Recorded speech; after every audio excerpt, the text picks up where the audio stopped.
বাজান কমলার কেজি কত করিয়া? আঙ্কেল কমলা 220 টাকা করে।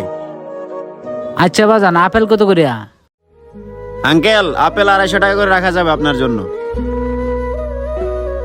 একটার দাম কত? আঙ্কেল একটা নিবেন কেন, 1 কেজি নেন। বাবা পয়সা করে নাই তো, ছেলে 10-20 টাকা দেয় খরচ করার মতো, সেই টাকা নাতিপুতির পিছনে খরচ হয়ে যায়। যখন ইনকাম ছিল তখন কিনে খাইতে পারতাম, এখন তো সেরকম ইনকাম নাই আর খাইতে পারি না। এখন বাজান বলো একটা কত রাখা যাবে? আঙ্কেল একটার দাম 30 টাকা পড়বে। একটার দাম 30 টাকা, অর্ধেক কি দেওয়া যাবো? আচ্ছা আঙ্কেল দেন। আঙ্কেল এটা আপনি নিয়ে যান, আপনার টাকা দিতে হবে না। ঠিক আছে বাজান, তোমার এই 30 টাকা পরে এসে দেওয়া মনে।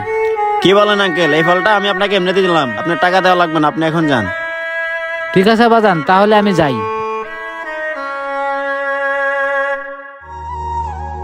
এই ছোট ভাই, কি অবস্থা? ব্যবসা বাণিজ্য ভালো চলতেছে? জি ভাই আলহামদুলিল্লাহ ভালোই চলতেছে। তা তোমার কমলা কত কইরা, আপেল কত কইরা? ভাই কমলা 220 টাকা আর আপেল 250 টাকা করে। ও আচ্ছা, তাহলে এই মালটা কত কইরা? ভাই এমনিতে 300 টাকা করে বিক্রি করি, আপনি যদি নেন আপনার জন্য 280 টাকা রাখতে পারবো। মিরাজ, তোমার এই মালটাগুলো তো ভালো লাগতেছে, তাহলে তুমি একটা কাজ করো, আমাকে 1 কেজি মালটা দাও আর এখান থেকে 1 কেজি কমলা দাও। আচ্ছা ঠিক আছে ভাই দিতাছি। ভাইকে তাহলে ভালো থেকে 1 কেজি মালটার কমলা দিয়ে দিই।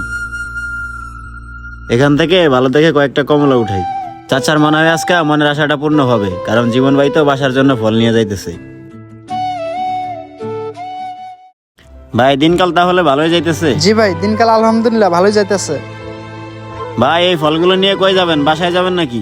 না ভাই, শ্বশুরবাড়ি যাবো তো, তাই শ্বশুরবাড়ির জন্য ফল নিলাম। ফলের দাম কত হয়েছে ভাই টোটাল? ভাই সব মিলে 500 টাকা হয়েছে। আচ্ছা ঠিক আছে মিরাজ, টাকা দিতেছি। ভাই চাচা ছিল ফল নেওয়ার জন্য। ও তাই না, এই নাও টাকাটা রাখো। আইছিল ফল নেওয়ার জন্যই, কিন্তু না নিয়ে হাতায়ে চলে গেছে। আরে ছোট ভাই, এর কথা বলো না, হে এমনই।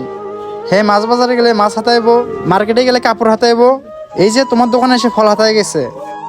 না ভাই চাচা মনে হয় ফল নিতে আসছিল, কিন্তু তার কাছে টাকা ছিল না, এই জন্য তারে আমি একটা ফল খাইতে দিছি।